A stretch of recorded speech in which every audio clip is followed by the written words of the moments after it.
Good morning विद्यार्थी मित्रों। आज हम चैप्टर 5 मीरा के पद उनका अभ्यास करें। वो पद्य है।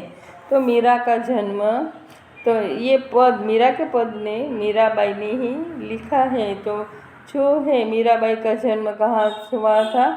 1498 में निधन सन 1563 में ईस्वी में हुआ था। श्री कृष्ण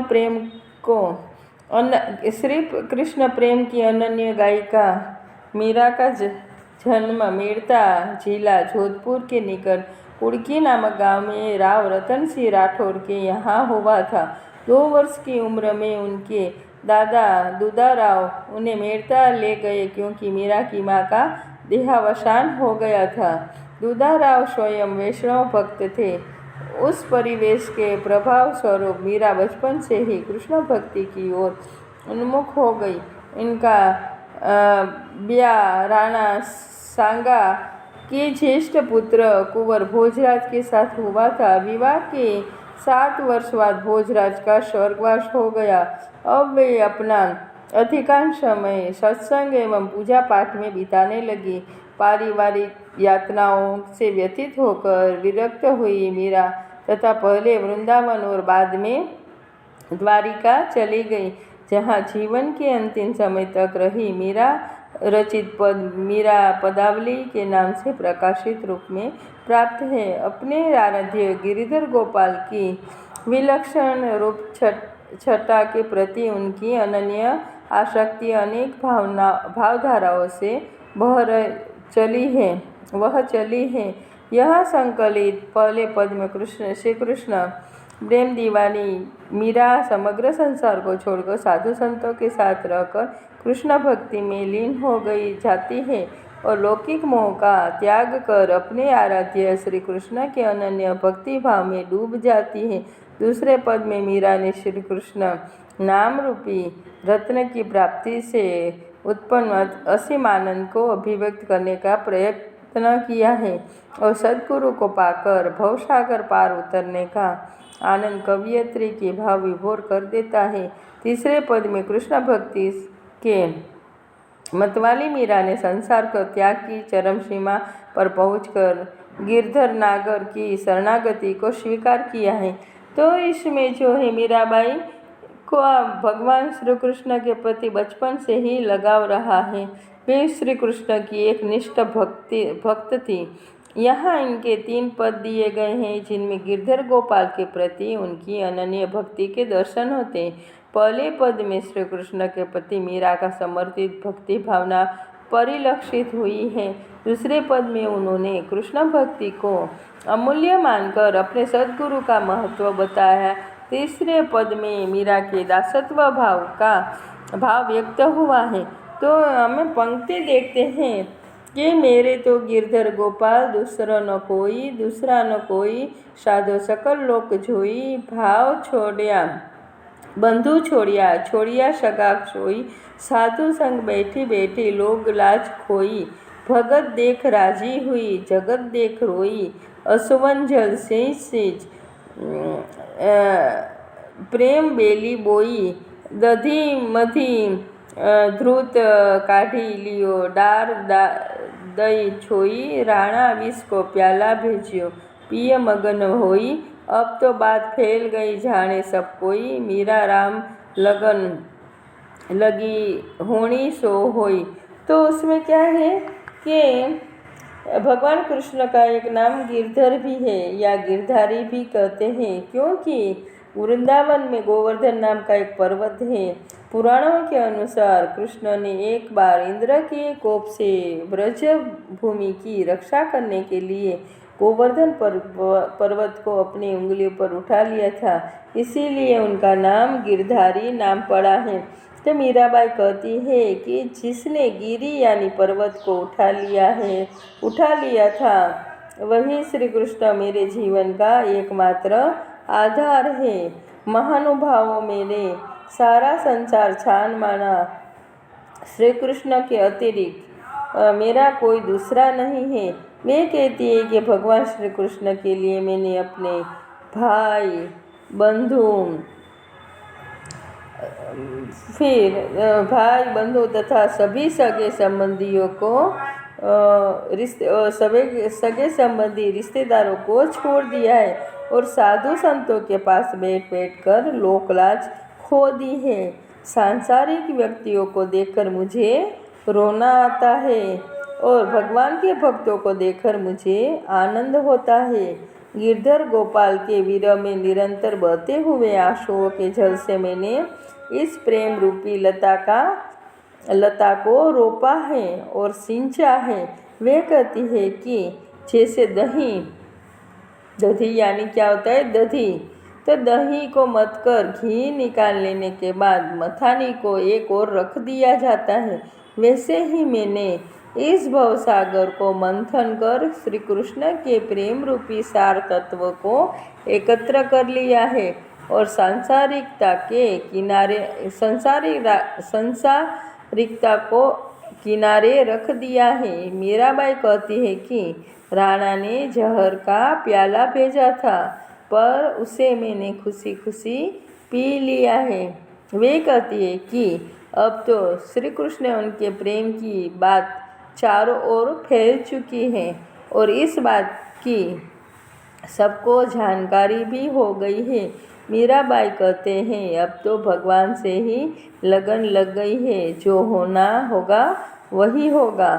तो उसके बाद की जो पंक्तियाँ हैं कि पायो जी मैंने राम रतन धन पायो, वस्तु अमोलखी दी मेरे सद्गुरु कर कृपा अपड़ायो, जन्म जन्म की पूंजी पाई जग में सब खोवायो, खर्चे नहीं कोई चोर न लेवे, दिन दिन बहुत बढ़त सवायो, सत की नाव खेवटिया सद्गुरु भवसागर तरी आयो, मीरा के प्रभु गिरधर नागर हरखी हरखी जस गायो। तो यानी कहते हैं, मीराबाई कहती है कि मैंने ईश्वर रूपी राम रतन धन यानी ईश्वर रूपी रत्न प्राप्त कर लिया है। मेरे सद्गुरु ने मुझ पर कृपा करके यह अनमोल रत्न मुझे दिया है। सद्गुरु ने मुझे कृपा करके यह अनमोल रत्न मुझे दिया है। मैंने यह अनमोल रत्न अपना लिया है। मैंने इस संसार में अपनी लाज त्याग दी है और अब जन्म जन्मांतर की यह पूंजी पा ली है। यह ऐसी पूंजी है जो राम रतन धन जो पूंजी है, तो वो पूंजी ऐसी है, पूंजी यानी क्या होता है धन, तो ऐसी पूंजी है जो न खर्च होती है और न कोई चोर उसे चुरा सकता है। इतना ही नहीं, इसमें रोज सवाई वृद्धि होती रहती है। मीराबाई कहती है कि सच्चाई की इस नाव पर सवार होकर मैंने अपने सद्गुरु रूपी खेवनहार के साथ संसार रूपी सागर पार कर लिया है। मीरा खुश होकर अपने भगवान श्री कृष्ण का गुणगान करती है। वह उसके बाद की जो तीसरी पंक्ति है कि जो पग घुंघरू बांध मीरा नाची रे, पग घुंघरू बांध लोग कहे मीरा भई बावरी, सास कहे कुलनासी, जहर का प्याला राणा जी ने भेजा, पीवद मीरा हासी रे, मैं तो अपने नारायण की हो गई आप ही दासी रे, मीरा के प्रभु गिरधर नागर बेग मिलो अविनाशी रे। यानी मीराबाई कहती है कि मीराबाई भगवान कृष्ण के प्रेम में दीवानी हो गई है। उसको किसी की परवाह नहीं है, वे अपना सब कुछ भूल गई है। वे अपने पैरों में घुंघरू बांधकर भगवत भक्ति में लीन होकर नाच रही है। लोग मीराबाई का यह रूप देखकर कहते हैं कि वह पागल हो गई है। मीराबाई की सास कहती है कि वह उनके कुल का अस्तित्व समाप्त करने वाली कुलनाशिनी है। यह सब देखकर राणा ने मीराबाई को मारने के लिए जहर से भरा हुआ प्याला उनको भेजा, पर मीराबाई निश्चिंत होकर वह जहर भी हंसते हंसते पी गई। मीराबाई कहती है कि उन्होंने अपने आप को भगवान यानी कि श्री कृष्ण को समर्पित कर दिया है और वे उनकी दासी बन गई है। मीराबाई कहती है कि हे गिरधारी भगवान कृष्ण, आप अजर अमर हैं। हे प्रभु, आप मुझे शीघ्र दर्शन दीजिए। तो इसमें जो मीरा के पद है उसमें जो पहले जो पंक्तियाँ थी उसमें क्या जानने को, पूरा जो कविता का सार है वो एक बार हम और अभ्यास कर लेते हैं। ये पद पहले में मीराबाई ने गिरिधर गोपाल को ही अपने जीवन का आधार बना लिया है। वे अपने भाई बंधु सगे संबंधियों को त्याग कर ईश्वर की शरण में आ गई है। उन्हें साधु संतों की संगति में बैठने में कोई लाज शर्म नहीं है। उन्हें ईश्वर से लगन लग गई है। वे कहती है कि अब मेरा जो होना हो वह हो। दूसरे पद में मीराबाई ने कहा है कि मीराबाई के लिए ईश्वर की भक्ति किसी अमूल्य रत्न की भांति है। इस रत्न को पाकर वे अत्यंत प्रसन्न हैं। वे ईश्वर की भक्ति को जन्म जन्मांतर की ऐसी पूंजी मानती है जो निरंतर अधिक से अधिक बढ़ती ही जाती है। सद्गुरु की कृपा से वे भवसागर पार कर आई है और ईश्वर का गुणगान करते नहीं थकती। तीसरे पद में मीराबाई ने कहा है कि मीराबाई भगवान कृष्ण के प्रेम में दीवानी हो गई है। वे अपना सब कुछ त्याग कर ईश्वर की भक्ति में लीन हो गई है। उसने अपने आप को ईश्वर को समर्पित कर दिया है और वे उनकी दासी बन गए।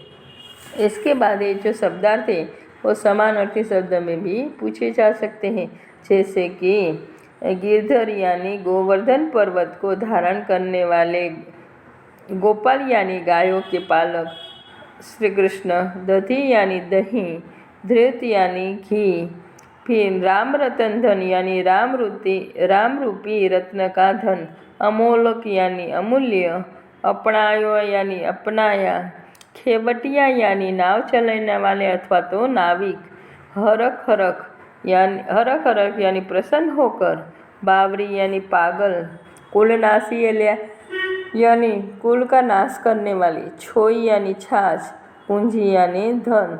तो यहाँ पर ये मीरा के जो पद हैं वो पूर्ण होता है। आपको ये एक बार कविता का सार है वो कविता पढ़कर उसका सार एक बार पढ़ लेना, समझ लेना है। फिर जो उसके शब्दार्थ है उसका भी एक बार अभ्यास करना है। Thank you. यहाँ पर ये लेक्चर पूर्ण होता है।